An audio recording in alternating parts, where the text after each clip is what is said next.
Washington سے 1.5 گھنٹے کے فاصلے پر ریاست میریلینڈ کے اس علاقے میں یہ کھیت مکئی اور سویا بین اگانے کے لیے تیار کیا جا رہا ہے۔ بل میسن ایک کسان ہیں اور ان کے 680 ایکڑ رقبے پر موجود کھیتوں میں 2/3 پر آرگینک فصل کاشت کی جاتی ہے۔ کچھ لوگ صرف آرگینک خوراک ہی استعمال کرنا چاہتے ہیں۔ انہیں لگتا ہے کہ کسی کسان کو کیمیائی اجزاء استعمال نہیں کرنے چاہیے۔ کیمیائی اجزاء سے پاک اور کیمیائی اجزاء کے ساتھ بل میسن دونوں طرح کی فصلیں کاشت کرتے ہیں، لیکن کیمیائی کھاد کے استعمال کے مخالف اسے آبی گزرگاہوں اور مچھلیوں کے لیے نقصان دہ اور موسموں کی تبدیلیوں کی وجہ قرار دیتے ہیں۔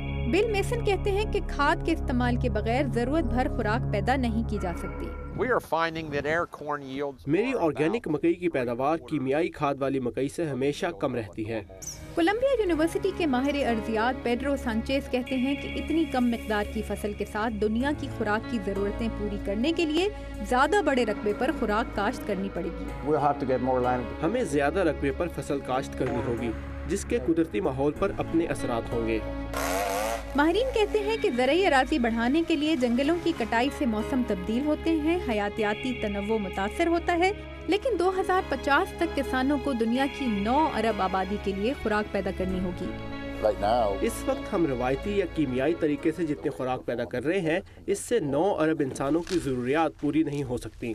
ماہرین دونوں طریقوں سے خوراک کی پیداوار بڑھانے کی کوشش کر رہے ہیں، لیکن ان کا کہنا ہے کہ قدرتی کھاد سے عموماً فصلوں کو تمام ضروری صحت بخش اجزاء نہیں ملتے۔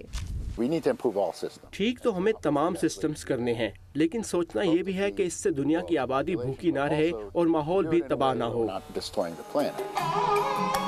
لیکن بل میسن قدرتی کھاد استعمال کر کے کچھ نہ کچھ پیداوار بڑھانے میں کامیاب ہوئے ہیں۔ میرے خیال میں یہ طریقہ کیمیائی طریقے سے فصل اگانے والے بھی استعمال کر سکتے ہیں۔ اکثر ماہرین کا کہنا ہے کہ دنیا کی آبادی 9 ارب ہو جانے کے بعد خوراک کی ضرورتیں پوری کرنے کے لیے کیمیائی اور قدرتی طریقے دونوں مل جل کر استعمال کرنے پڑیں گے۔